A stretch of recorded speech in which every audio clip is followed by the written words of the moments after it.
मित्रों नमस्कार। आपका Akhilesh medical and research Twitter पे स्वागत है। मित्रों, आपको 2-3 दिन से वीडियो नहीं मिल पा रहा होगा क्योंकि हम आउट ऑफ स्टेशन थे। इसके वजह से वीडियो कोई अपलोड नहीं हो पा रही थी, तो उसके लिए सॉरी मित्रों, आज हम देखेंगे lecture number 6 RRB paramedical, BSF lab technician एवं अदर पैरामेडिकल कोर्सेज से रिलेटेड एमसीक्यूज। क्वेश्चन देखते हैं मित्रों। क्वेश्चन नंबर फर्स्ट है, which is the following chemical test is used to differentiate between staphylococcus and streptococcus. इस केमिकल टेस्ट में से कौन ऐसा टेस्ट है जो दो बैक्टीरिया को डिफरेंशिएट करता है, स्टेफाइलोकोकस और स्ट्रेप्टोकोकस। ऑप्शन नंबर ए है coagulase test, option number B है catalase test, option number C है urease test, option number D है ऑक्सीडेज टेस्ट। इस चारों में से कौन सा ऑप्शन सही है जो स्टेफाइलोकोकस और स्ट्रेप्टोकोकस बैक्टीरिया को डिफरेंशिएट करता है? तो इसका सही आंसर हो जाएगा मित्रों catalase test. Catalase test streptococcus और स्टेफाइलोकोकस बैक्टीरिया को डिफरेंशिएट करता है। ऑप्शन नंबर जो ए है कोगुलेज टेस्ट, यह स्टेफाइलोकोकस की ऑरियस स्पीसीज जो होती है उसको अदर स्पीसीज से डिफरेंशिएट करता है। और ऑप्शन नंबर सी जो है यूरिएज टेस्ट, यह ऐसा टेस्ट होता है जो जिस बैक्टीरिया में यूरिएज एंजाइम पाया जाता है उसको डिफरेंशिएट करता है। यूरिएज एंजाइम यूरिया को ब्रेक डाउन करके अमोनिया तथा कार्बन डाइऑक्साइड प्रोड्यूस करता है। इसमें पीएच इंडिकेटर के रूप में फिनॉल रेड यूज किया जाता है जो कि येलो से पिंक कलर देता है। और ऑक्सीडेज टेस्ट ऐसे बैक्टीरिया को डिफरेंशिएट करने के लिए किया जाता है जिसमें साइटोक्रोम एंजाइम मौजूद होता है, ऑक्सीडेज साइटोक्रोम एंजाइम। तो मित्रों इसका सही आंसर हो जाएगा catalase test, option number B. अब क्वेश्चन नंबर 2 देखते हैं। क्वेश्चन नंबर 2 है, all of the following are function of blood except. इनमें से कौन सा ब्लड का फंक्शन नहीं है? तो ये 4 ऑप्शन है। ऑप्शन नंबर ए है buffer system, option number B है oxygen transport, option number C है हार्मोन प्रोडक्शन और ऑप्शन नंबर डी है carbon dioxide transport. Buffer system जो होता है ये ब्लड के फंक्शंस के लिए बहुत ज़रूरी होता है, इसलिए ब्लड बफर सिस्टम को बनाए रखता है।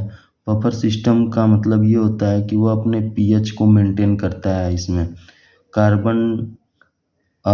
कार्बोनिक एसिड और बाइकार्बोनेट आयन की हेल्प से वो बफर सिस्टम को बनाए रखता है। जो ब्लड का पीएच होता है 7.3 से 7.4 के बीच होता है।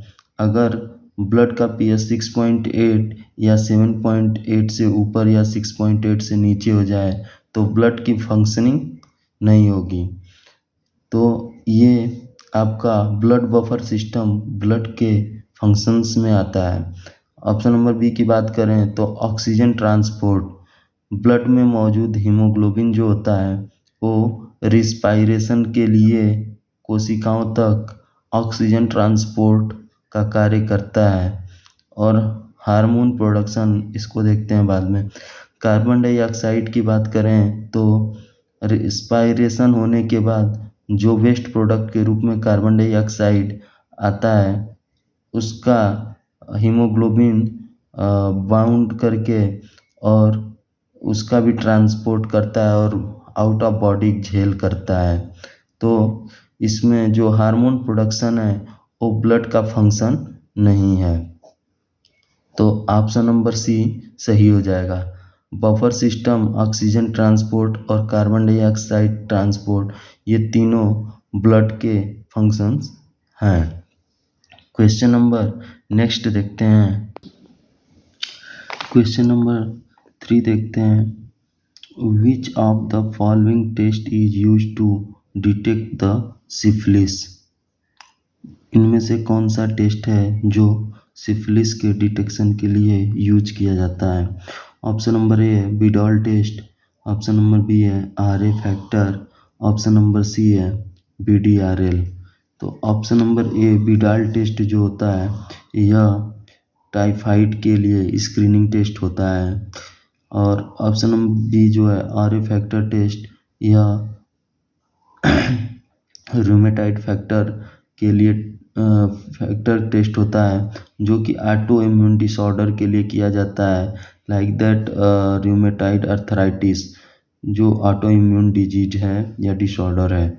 और ऑप्शन नंबर सी की बात करें सीआरपी, यह सी रिएक्टिव प्रोटीन होता है जो लीवर द्वारा प्रोड्यूस होता है। इसकी नॉर्मल रेंज की बात करें तो 10 mg/ml होता है। अगर इसका लेवल 10 mg/ml से ऊपर आता है तो इसका मतलब कि इन्फ्लामेशन होता है। तो सीआरपी इन्फ्लामेशन में क्विकली बढ़ता है और इन्फ्लामेशन कम होने पे क्विकली डाउन होता है। बीडीआरएल की बात करें तो यह बेनरल डिजीज रिसर्च लेबोरेटरी टेस्ट होता है, और यह सिफिलिस के लिए किया जाता है। यह सिफिलिस के लिए स्क्रीनिंग टेस्ट होता है। अगर सिफिलिस के लिए कंफर्मेटरी टेस्ट की बात करें तो टीपीएचए होता है, टीपीएचए और एफटीए एंटीबॉडीज। ये टेस्ट जो होता है दोनों, यह कंफर्मेटरी टेस्ट होता है। मोर कंफर्मेटरी टेस्ट एफटीए एंटीबॉडीज होता है, और जो सिफिलिस होता है यह स्क्रीनिंग टेस्ट होता है। तो which of the following test is use to detect syphilis? तो इसका ऑप्शन नंबर डी सही होगा। क्वेश्चन नंबर 4 देखते हैं। Which of the following is major cation found in extracellular fluid? तो अगर हम बात करें बॉडी में तो दो प्रकार के फ्लूइड होते हैं, एक्स्ट्रासेलुलर फ्लूइड और इंट्रासेलुलर फ्लूइड। जो सेल्स के बाहर फ्लूइड पाए जाते हैं वो एक्स्ट्रासेलुलर फ्लूइड होते हैं, जैसे CSF, ब्लड, लिम्फ, ये एक्स्ट्रासेलुलर फ्लूइड में आते हैं। और इंट्रासेलुलर फ्लूइड में बात की जाए तो साइटोप्लाज्म, न्यूक्लियोप्लाज्म, ये इंट्रासेलुलर फ्लूइड होते हैं। तो एक्स्ट्रासेलुलर फ्लूइड में कौन से कैटायन की मेजर मात्रा होती है? तो सोडियम ऑप्शन नंबर ए है, ऑप्शन नंबर बी है पोटेशियम, ऑप्शन नंबर सी है मैग्नीशियम, और ऑप्शन नंबर डी है जिंक। तो अगर सही ऑप्शन की बात करें तो जो सोडियम होता है एक्स्ट्रासेलुलर फ्लूइड में मेजर पाया जाता है, मतलब ज़्यादा मात्रा में पाया जाता है। पोटेशियम की बात करें तो इसका लेवल एक्स्ट्रासेलुलर फ्लूइड में सोडियम की अपेक्षा कम होता है, और मैग्नीशियम और जिंक भी मौजूद होते हैं, लेकिन ये बहुत ही कम मात्रा में होते हैं। तो मेनली जो होता है सोडियम और पोटेशियम मौजूद होता है, उसमें भी सोडियम मेजरली पाया जाता है, ज़्यादातर पाया जाता है। नेक्स्ट क्वेश्चन की बात करें, question number 5, which is also known as bad cholesterol? Option number A triglyceride, option number B cholesterol, option number C HDL, option number D LDL। जो इसमें से कोलेस्ट्रॉल या लिपिड दिया है वो कौन ऑप्शन है जो बैड कोलेस्ट्रॉल के नाम से जाना जाता है? तो ऑप्शन ए ट्राइग्लिसराइड। यह ट्राइग्लिसराइड शरीर के लिए या बॉडी के लिए ज़रूरी होता है, लेकिन इसकी मात्रा थोड़ी सी बढ़ने पे बॉडी को प्रॉब्लम्स क्रिएट करने लगती है। कोलेस्ट्रॉल की बात करें तो इसकी भी मात्रा अगर बढ़ती है तो जो हमारी ब्लड वेसल्स होती हैं उसमें प्रॉब्लम क्रिएट करने लगती है, जिससे हार्ट प्रॉब्लम क्रिएट होती है। अगर एचडीएल की बात करें तो यह हाई डेंसिटी लाइपोप्रोटीन होता है। यह बॉडी के लिए अच्छा माना जाता है। हाई डेंसिटी लाइपोप्रोटीन को गुड कोलेस्ट्रॉल माना जाता है। अगर एलडीएल की बात करें तो यह लो डेंसिटी लाइपोप्रोटीन होता है, और लो डेंसिटी लाइपोप्रोटीन बॉडी के लिए बैड माना जाता है, क्योंकि यह बॉडी में कोलेस्ट्रॉल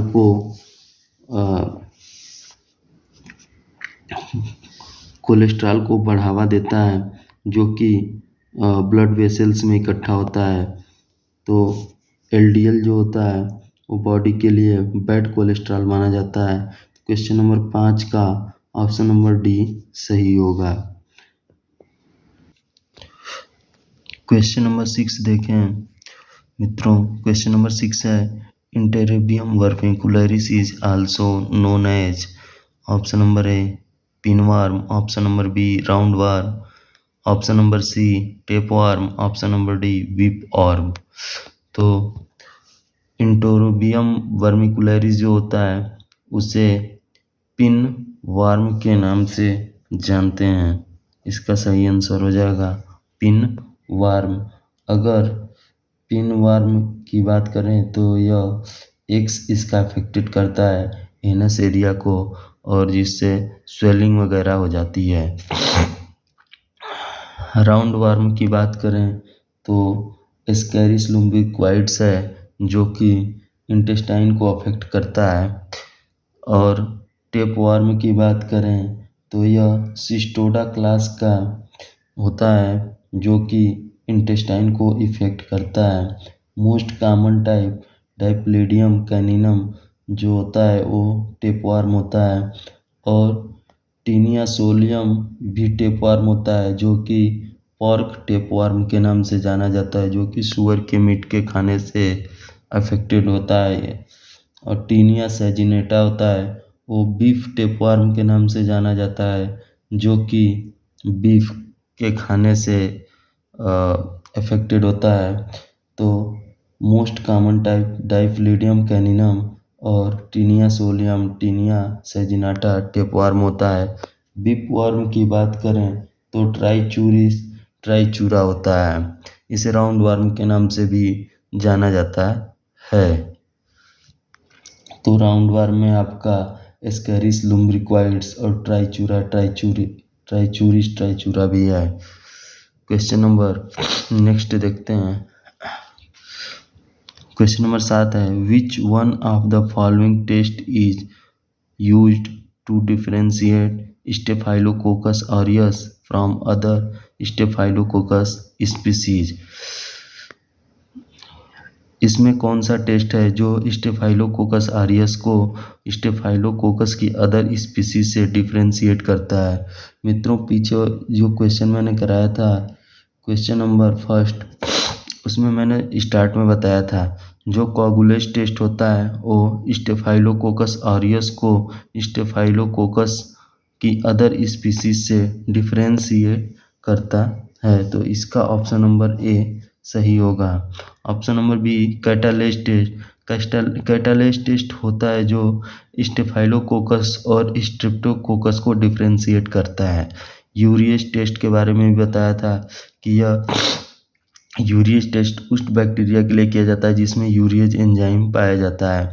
यूरिएज एंजाइम यूरिया को ब्रेक डाउन करके अमोनिया तथा कार्बन डाइऑक्साइड में तोड़ देता है। और ऑक्सीडेज टेस्ट की बात करें उस बैक्टीरिया के लिए किया जाता है जिसमें ऑक्सीडेज साइटोक्रोम एंजाइम पाया जाता है। यूरिएज टेस्ट खास करके हेलिकोबैक्टर पाइलोरी और प्रोटियस स्पीसीज के लिए किया जाता है। यूरिएज टेस्ट हेलिकोबैक्टर पाइलोरी और प्रोटियस स्पीसीज के लिए किया जाता है। ऑक्सीडेज टेस्ट नाइजीरिया के लिए किया जाता है जो ऑक्सीडेज पॉजिटिव होता है। क्वेश्चन नंबर 8 देखते हैं। Haemophilia A caused by deficiency of which factor. किस फैक्टर की कमी से हीमोफीलिया ए होता है। तो इसका ऑप्शन नंबर ए है फैक्टर 8, ऑप्शन नंबर बी है फैक्टर 9, ऑप्शन नंबर सी है फैक्टर 10 और ऑप्शन नंबर डी है फैक्टर फर्स्ट। तो इसका ऑप्शन ए सही आंसर हो जाएगा फैक्टर नंबर 8। फैक्टर नंबर 8 की डिफिशियंसी से हीमोफीलिया ए होता है। हीमोफीलिया का मतलब होता है कि अगर एक टाइप का प्रोटीन होता है जिसकी कमी से ब्लड क्लॉट नहीं बनता है। तो क्वेश्चन नंबर नेक्स्ट देखते हैं। Question number 9, haemophilia B is caused by deficiency of which factor. Factor number A B factor number 9 और सी फैक्टर नंबर 10 और डी है फैक्टर नंबर 1। तो हीमोफीलिया बी फैक्टर नंबर 9 की डिफिशियंसी से होता है। अगर हीमोफीलिया और हीमोफीलिया बी की बात करें तो यह ऑटोसोमल रिसेसिव डिसऑर्डर होता है। यह एक टाइप का जेनेटिक डिसऑर्डर है। यह एक जनरेशन से नेक्स्ट जनरेशन में जाता है। अगर हीमोफीलिया ए और बी में से कोई भी अगर डिजीज कॉज हो जाए तो इसमें ब्लीडिंग टाइम ब्लड क्लॉट नहीं होता है और इससे व्यक्ति की डेथ भी हो सकती है अगर कंडीशन ज़्यादा ब्लीडिंग की हो जाए तो haemophilia A and haemophilia B के लिए इंजेक्शन यूज किए जाते हैं। नेक्स्ट क्वेश्चन देखते हैं। Question number 10, ammonium oxalate reagent is used for the counting of which type of blood cells.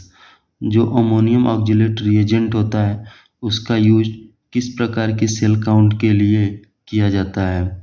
Option number A WBC, option number B platelets, option number C RBC और option number D है reticulocytes. तो इसका सही answer हो जाएगा platelets. जो ammonium oxalate reagent होता है उसका यूज प्लेटलेट की काउंटिंग के लिए किया जाता है। अगर WBC की बात करें तो WBC काउंट के लिए टर्क्स फ्लूइड यूज होता है और प्लेटलेट के लिए अमोनियम ऑक्जेलेट। RBCs के लिए बात करें तो हेम्स फ्लूइड यूज होता है और रेटिकुलोसाइट्स के लिए सुप्रावाइटल स्टेन यूज किया जाता है। तो रेटिकुलोसाइट्स के लिए सुप्रावाइटल स्टेन यूज किया जाता है जबकि WBCs, RBCs और प्लेटलेट्स के लिए फ्लूइड्स यूज किए जाते हैं। WBCs के लिए टर्क्स फ्लूइड, RBCs के लिए हेम्स फ्लूइड और प्लेटलेट के लिए अमोनियम ऑक्जेलेट। क्वेश्चन नंबर 10 का सही आंसर हो जाएगा। क्वेश्चन नंबर 10 का सही आंसर ऑप्शन बी हो जाएगा प्लेटलेट्स। नेक्स्ट क्वेश्चन देखते हैं मित्रों। Which of the following is a parasites. Option A mycoplasma, option B mycobacteria, option C yeast और ऑप्शन डी ट्राइकोमोनास वैजिनेलिस। इसमें कौन सा पैरासाइट है। माइकोप्लाज्मा की बात करें तो यह एक प्रकार का बैक्टीरिया होता है और ऑप्शन बी माइकोबैक्टीरिया की बात करें तो यह भी एक प्रकार का बैक्टीरिया होता है और ऑप्शन सी की बात करें ईस्ट तो यह एक प्रकार का फंगस होता है और ऑप्शन डी की बात करें ट्राइकोमोनास की तो यह एक पैरासाइट होता है। तो इसका सही आंसर हो जाएगा ऑप्शन नंबर डी। तो सही आंसर की बात करें तो ऑप्शन नंबर डी ट्राइकोमोनास वैजिनेलिस होता है जो एक प्रकार का पैरासाइट है। यह जेनाइटल एरिया को अफेक्टेड करता है और माइकोप्लाज्मा यह एक प्रकार का बैक्टीरिया है। माइकोबैक्टीरिया यह एक प्रकार का बैक्टीरिया और ईस्ट यह एक प्रकार का फंगस है। तो क्वेश्चन नंबर 11 का सही आंसर हो जाएगा option number D trichomonas vaginalis. Thank you दोस्तों। आपको अगर MCQ क्वेश्चन समझ में आ रहे हो तो प्लीज़ चैनल को लाइक, शेयर और सब्सक्राइब करें और अपने दोस्तों के बीच फॉरवर्ड करें ताकि अधिक से अधिक लोग इसका लाभ उठा सकें। यह मोस्ट इम्पॉर्टेंट क्वेश्चन है जो कि एग्ज़ाम में पूछे जाते हैं। थैंक यू दोस्तों।